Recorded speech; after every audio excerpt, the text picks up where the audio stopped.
할렐루야. 오늘 12월 15일 화요일 날짜입니다. 우리 주간 첫 새벽 예배인데요. 오늘부터 우리 베드로전서 시작을 합니다.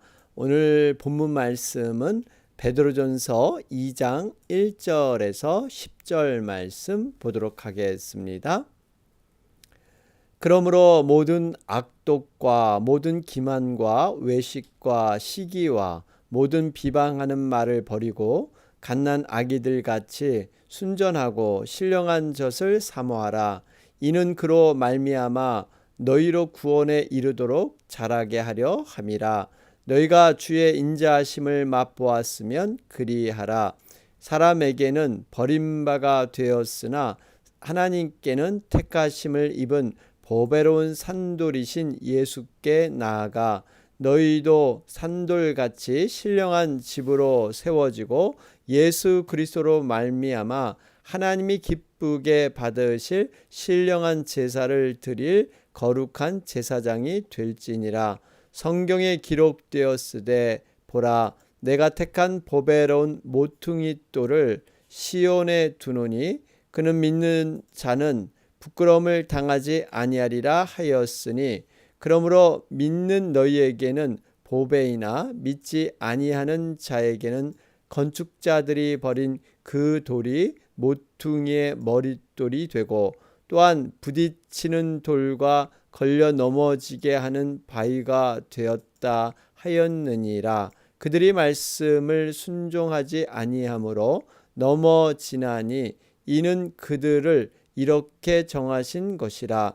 그러나 너희는 택하신 족속이요 왕같은 제사장들이요 거룩한 나라요 그의 소유가 된 백성이니, 이는 너희를 어두운 데서 불러내어 그의 기이한 빛에 들어가게 하신 이의 아름다운 덕을 선포하게 하려 하심이라. 너희가 전에는 백성이 아니더니 이제는 하나님의 백성이요 전에는 궁유를 얻지 못하였더니 이제는 궁유를 얻은 자니라. 아멘. 예, 우리 베드로전서 주일부터 시작이 됐습니다.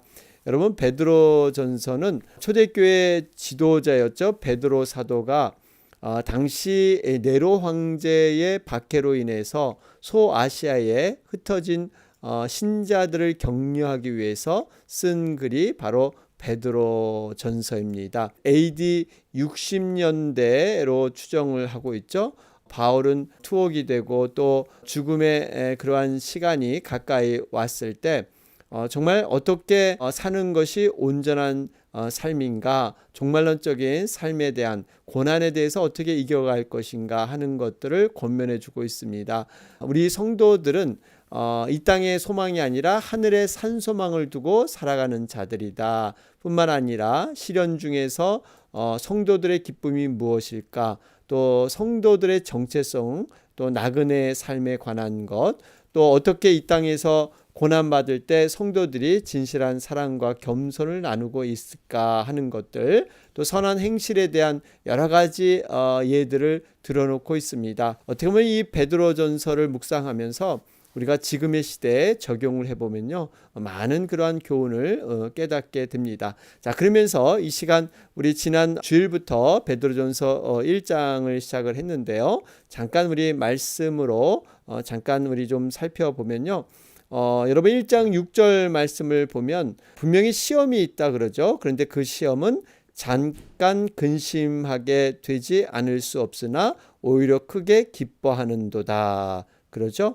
오히려 그 시험과 고난이 기뻐하는 것, 왜냐하면 7절에 바로 불로 연단하여도 없어질 금보다 더 귀하기 때문에, 그래서 이러한 시험과 고난을 잘 이기게 되면 하나님께서 금방 우리에게 예수 그리스도를 나타나실 때 칭찬과 영광과 존귀를 얻게 할 것이다. 그렇기 때문에 오히려 고난이 있을 때 이런 칭찬과 영광과 존귀를 바라보면서 오히려 그것을 기뻐하라. 이것이 바로 산소망을 둔 그러한 성도들의 모습이다 말씀하고 있습니다. 자, 그러면서 월요일 날 날짜죠. 베드로전서 1장 13절에서 25절 말씀. 죄를 우리가 용서받았다고 해서 구원을 얻었다고 해서 아무렇게는 살아서는 안 됩니다. 성도의 정체성은 세상과 구별된 거룩함입니다. 우리의 영적인 파워가 어디서 나오냐? 바로 구별된 거룩함을 통해서 여러분 나오게 되는 것이죠. 그래서 13절에 보면 너희 마음의 허리를 동이고 근신하여, 여러분 우리의 마음을 이렇게 하나님 앞에 겸손케 낮추란 겁니다. 그러면서 14절에 보면 너희 사욕을 본받지 말고 오직 너희를 부르신 거룩한 이처럼 너희도 모든 행실에 거룩한 자가 되라. 그렇죠? 여러분 여기 사욕을 본받다는 것은요, 옛 모습, 과거에 살았던 육적인 모습을 본받지 말고 오로지 하나님이 거룩하시니까 거룩한 삶을 살아라 말씀하고 있습니다. 그러면서 17절에 나그네 삶이다. 나그네로 있을 때를 두려움으로 지내라. 여러분 이것은 거룩한 두려움이죠. 하나님에 대한 경외감. 여러분 이것이 우리를 거룩하게 이 땅 가운데 살게 하는 그러한 원동력이 되는 줄로 믿습니다. 그러면서 22절 말씀을 보면 형제를 사랑하기에 이르렀으니 마음으로 뜨겁게 서로 사랑하라. 우리가 고난이 왔을 때 이겨낼 수 있는 능력 가운데 형제 사랑, 서로 간의 연약함을 메꿔주고 사랑으로 일어나야 된다 말씀하고 있습니다. 그러면서 24절에 하나님의 말씀에 영원한 것을 말씀하고 있죠. 25절에 세세토록 있도다. 바로 복음의 말씀은 영원토록 변치 않을 것이다. 이렇게 말씀하고 있습니다. 자, 그러면서 오늘 이어지는 베드로전서 2장의 내용을 우리가 좀 구체적으로 살펴보겠습니다. 참고적으로 여러분 베드로전서는 1장 1절에서 12절까지는 그리스도인의 소망에 대해서 말씀하고 있고요. 또 1장 13절에서 3장 12절까지는 그리스도인의 거룩함에 대해서 말씀하고 있습니다. 우리는 지금 2장 바로 그리스도인의 거룩함에 대해서 살펴보는 가운데 있습니다. 자, 여러분 1절 말씀을 보실까요? 1절 말씀 보시면 모든 악독과 모든 기만과 외식과 시기와 모든 비방하는 말을 버리고, 여러분 이 버리고 이거 중요하죠. 그러면서 2절에 보면 갓난아기들 같이 순전하고 신령한 젖을 사모하라. 여러분 분명히 성도들이 해야 할 것이 있습니다. 버리고 사모하라. 버리고 사모하라. 여러분 성경은 어떤 한 가지만 취하는 것이 아니라 이렇게 페어라 그러죠. 한 쌍이 되어 있습니다. 버리고 사모하라. 피하고 쫓으라. 여러분 이 두 가지가 함께 가야 합니다. 여러분 우리가 분명히 이 이유는 바로 2절 후반절에 있듯이 너희로 구원에 이르도록 자라게 하려 함이라. 여러분 우리의 신앙은요 자라야 합니다. 멈춰서는 안 되고 우리가 퇴보해서는 더욱 안 되죠. 여러분 멈춘다는 것은 사실 있을 수가 없습니다. 신앙은 퇴보하든지 자라야 됩니다. 움직이는 것이지 여러분 내 신앙이 과거와 똑같다? 이거는 사실 모순이죠. 분명히 움직임이 있습니다. 그런데 우리의 신앙이 자라기 위해서는 바로 이 두 가지 버리고 사모해야 됩니다. 여러분 과거에 우리의 육적인 습관들, 육적인 모든 모습은 버리고 여러분 사모해야 정말 우리가 변화로 나갈 수 있는 거죠. 특별히 여기 특징이 갓난아기들이 순전하고 신령한 젖을 사모하라.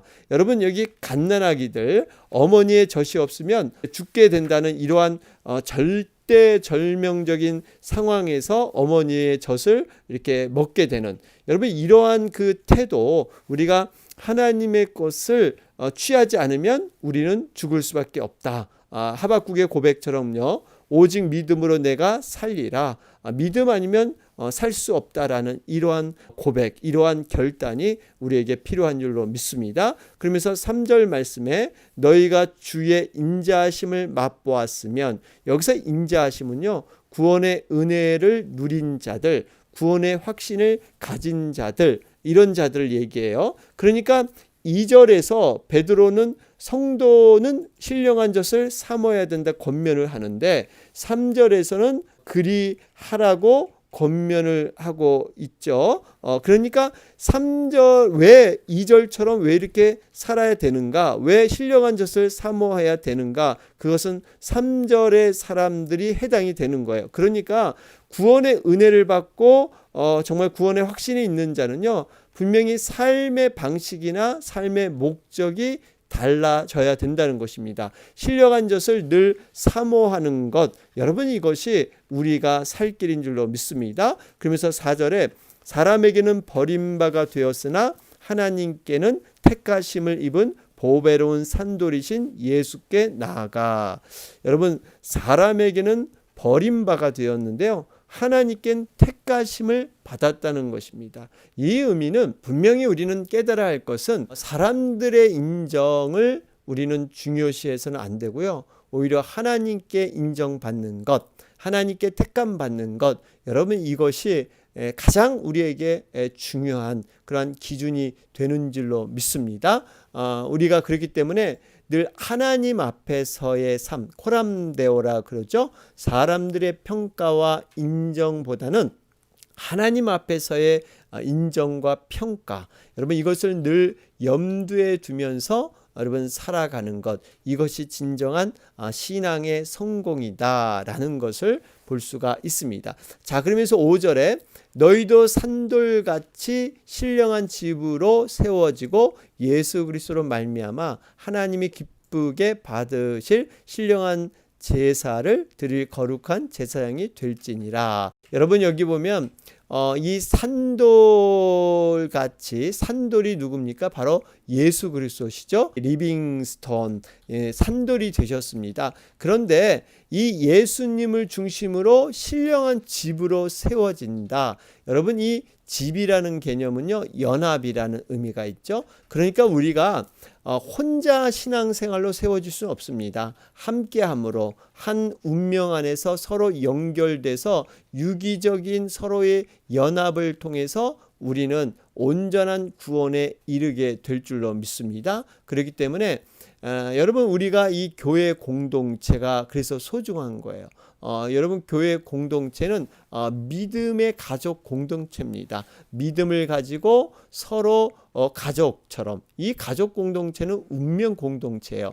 우리의 신앙을 서로 지켜주며 서로 영적인 신앙으로 살 수 있도록 서로 이렇게 그러한 모든 것을 나누는 것, 여러분 이것이 정말 진정한 이 땅의 지상교회의 모습인 줄로 믿습니다. 자, 그런 가운데 6절 말씀을 보면 우리가 영원한 부끄러움을 당치 않는 존재이라는 것을 볼 수가 있죠. 6절에 보니까 그를 믿는 자는 부끄러움을 당하지 아니하리라. 여러분 예수님을 믿는 자, 그 예수 이름의 권세를 통해서 우리는 정말 하나님 앞에 갔을 때 이 부끄러움을 당하지 않는다는 것은 구원받지 못한다는 거예요. 영원한 그러한 심판의 대상이 되는 것이죠.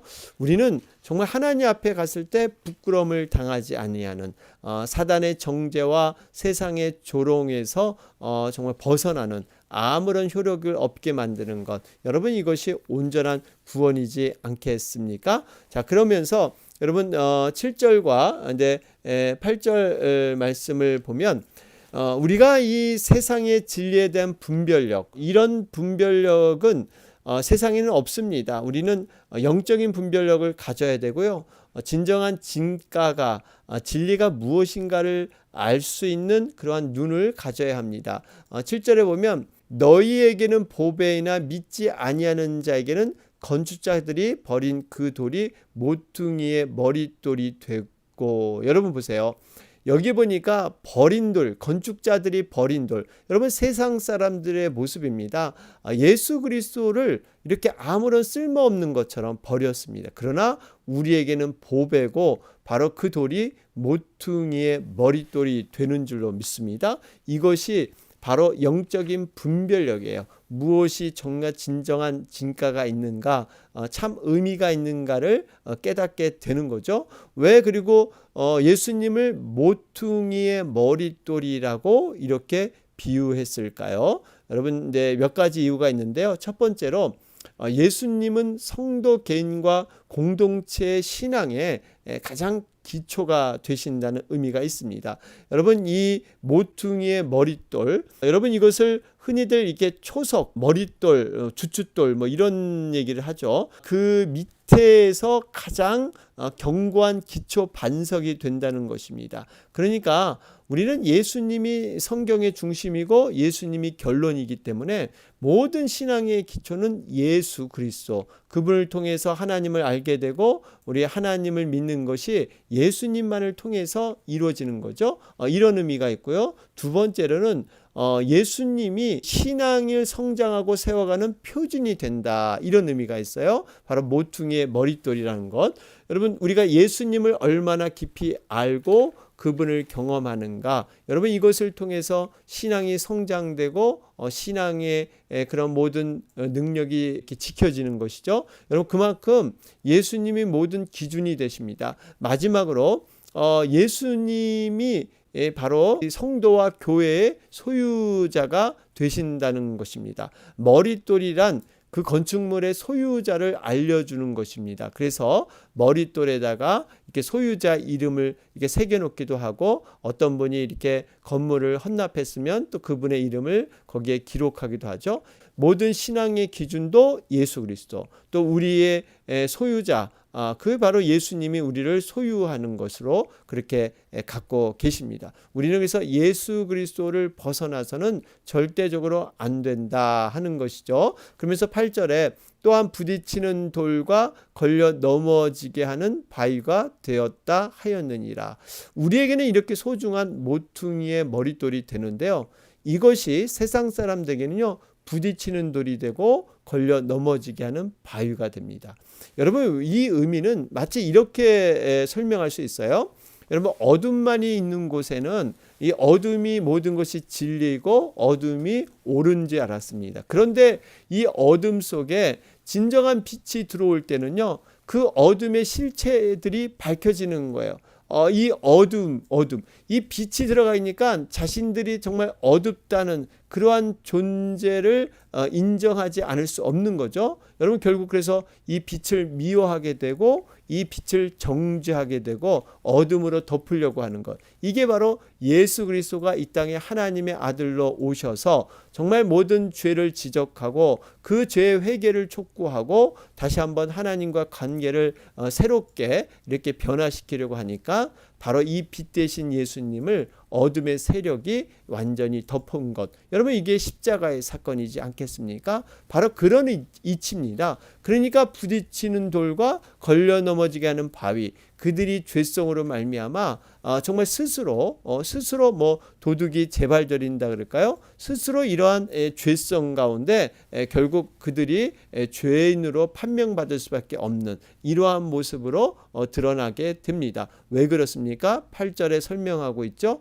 그들이 말씀을 순종하지 아니함으로 넘어지나니 이는 그들을 이렇게 정하신 것이라. 여러분, 결국 말씀에 순종하지 아니한다, 이것은 고의적인 반대를 의미하고 있습니다. 의도적으로 하나님 말씀을 배제한 거예요. 결국 그래서 이 모든 것은 하나님의 섭리 안에서 그들은 정죄받을 수밖에 없다라는 것을 볼 수가 있습니다. 여러분, 하나님께 구원받지 못하는 것이 가장 큰 중죄가 되죠. 왜냐하면 하나님을 인정하지 않고, 특별히 하나님의 아들로 오신 그 예수 그리스도를 인정하지 않으면요, 결국 이러한 중죄, 그러한 것에서 넘어질 수밖에 없는 것이죠. 마태복음 12장 31절 말씀에도 사람의 모든 죄와 회방은 사하심을 얻되 성령을 회방하는 것은 사하심을 얻지 못하겠고, 그렇죠? 여러분, 성령을 회방한다는 것은요, 고의적으로 하나님을 부인하고 하나님의 뜻을 저버리는 것, 여러분 이것은 도저히 하나님 앞에 사하심을 받지 못하는 거죠. 여러분, 하나님의 존재를 인정하지 않는 죄가 가장 큰 죄죠. 결국 그것이 심판의 나락으로 떨어질 수밖에 없는 것입니다. 여러분, 그렇기 때문에 우리는 정말 예수 그리스도가 우리의 보배고 우리의 진정한 모퉁이의 머릿돌로 우리가 고백되는 이것이 우리에겐 복인 줄로 믿습니다. 자, 그러면서 9절 말씀에 그러나 너희는 택하신 족속이요 왕같은 제사장들이요 거룩한 나라요 그의 소유가 된 백성이니. 여러분 보세요. 우리들은요 분명히 너무나 말할 수 없는 축복을 받았습니다. 어찌 감히 정말 하나님을 대적하던 죄인이 이제는 택한 족속이고 제사장과 같은 거룩한 나라, 정말 소유가 된 백성. 여러분 이렇게 우리가 인정받는다는 것은요 우리의 신분이 완전히 변화되었다는 것입니다.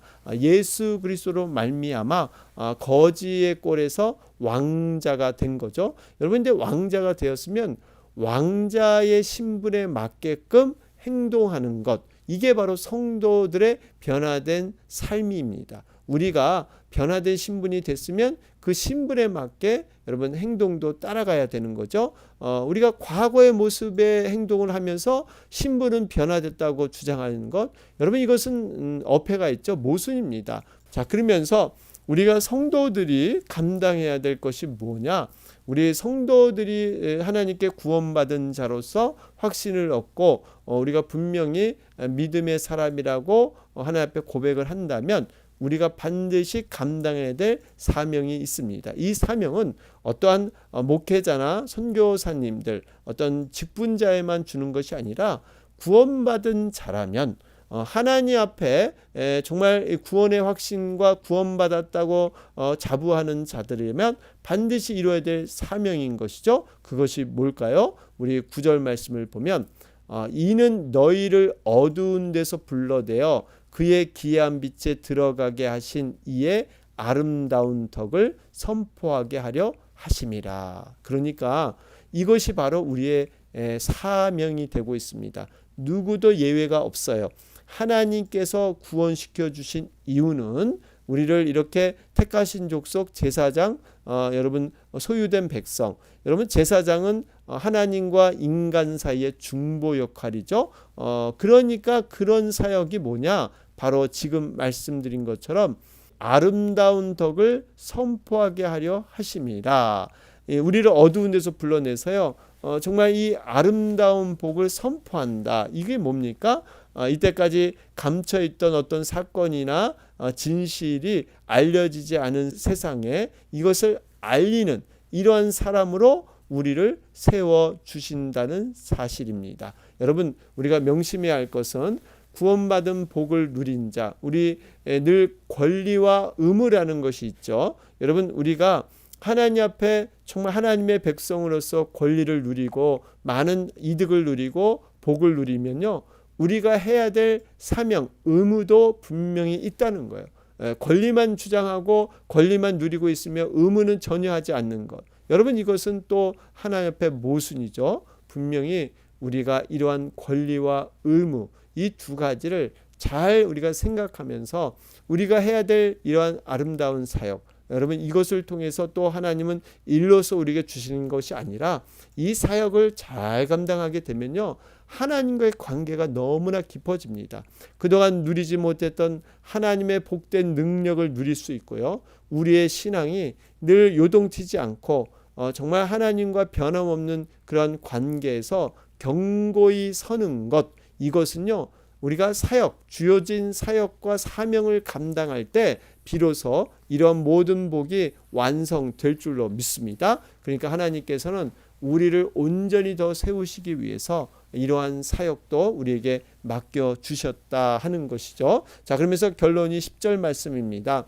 너희가 전에는 백성이 아니더니 이제는 하나님의 백성이요 전에는 궁유를 얻지 못하더니 이제는 궁유를 얻은 자니라. 여기서 우리가 눈여겨봐야 할 단어가 전에는, 그 다음에 이제는. 여러분 전과 후, 우리가 성도의 삶은요 전과 후가 완전히 구별되고 분명히 달라져야 합니다. 우리가 성도가 되었는데 아직도 전의 모습, 전의 것을 가지고 살아간다. 여러분 이것은 하나님이 원하는 삶이 아닙니다. 우리는 하나님 안에서 새로운 피조물입니다. 완전히 거듭나고 새롭게 태어난 것, 분명히 비포 애프터가 분명하게 달라야 된다는 것입니다. 우리의 생각이 바뀌고 우리의 정서가 바뀌고 우리의 행동이 바뀌는 것.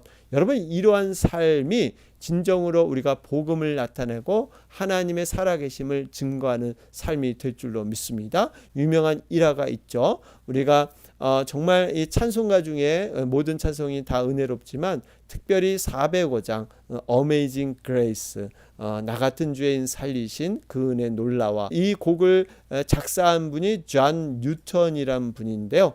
사실 이 존 뉴턴이란 분은요, 예수님을 믿기 전에 참으로 악하고 참 범죄자처럼 이렇게 살았던 사람입니다. 아프리카 원주민을 노예로 잡아서 백인들에게 팔아 넘겼던, 사실 이 노예 상인이었죠. 이 인권을 유린하고 심지어는 살인도 불사르고 껐하면 폭행하고, 정말 이렇게 돈밖에 몰랐던 이런 잔인한 노예선의 선장이었습니다. 그런데 그가 예수님을 만나고 완전히 변화되었습니다. 그러면서 과거의 모든 죄를 회개하고 노예 제도를 폐지하는데 정말 앞장서면서 하나님 앞에 찬양과 감사의 노래를 이렇게 작사했던 이러한 분이 바로 405장을 작사하신 존 뉴턴이라는 그러한 분입니다. 여러분, 분명하게 삶이 변화가 되었던 거죠. 자신이 살아왔던 모든 것을 다 내려놓고 완전히 새롭게 변화된 삶. 여러분, 우리가 분명히 변화된 존재로서 과거의 모습, 그것을 성경은 개가 토한 것을 다시 핥아먹는다, 이렇게 기록되어 있고요. 돼지 우리간에서 놀던 그러한 우리로 다시 들어가서 몸을 더럽히는 것, 이것이 이제 과거로 자꾸 돌아가려고 하는 이 죄성인 것이죠. 로마서 12장 2절은 말씀합니다. 너희는 이 세대를 본받지 말고 오직 마음을 새롭게 함으로 변화를 받아 하나님의 선하시고 기뻐하시고 온전하신 뜻이 무엇인지 분별하도록 하라. 여러분, 그렇기 때문에 우리는 늘 하나님 앞에 기도해서 내 자신을 복종하며 인간의 모든 생각을 내려놓고 오로지 하나님의 순수한 뜻을 바라보기 위해서는요, 철저히 정말 내 자신이 깨지고 성령 안에서 새롭게 우리는 변화되어야 될 줄로 믿습니다. 이것이 바로 하나님이 원하시는 그러한 삶이다 하는 것을 볼 수가 있습니다. 자, 오늘 말씀 정리해 보면 복음의 은혜를 사모하는 거룩한 제사장, 우리 오늘 화요일 날짜입니다. 미국과 한국을 위해서 여러분 기도해 주시고, 이제 미국이 백신이 이제 분포됐다고 하는데요. 하루속히 빨리 미국이 정말 모든 코로나에서 벗어날 수 있도록, 그래서 우리가 정상생활 돌아올 수 있도록 여러분 계속해서 기도해 주시기 바랍니다. 이 시간 다 같이 기도 드리겠습니다. 주의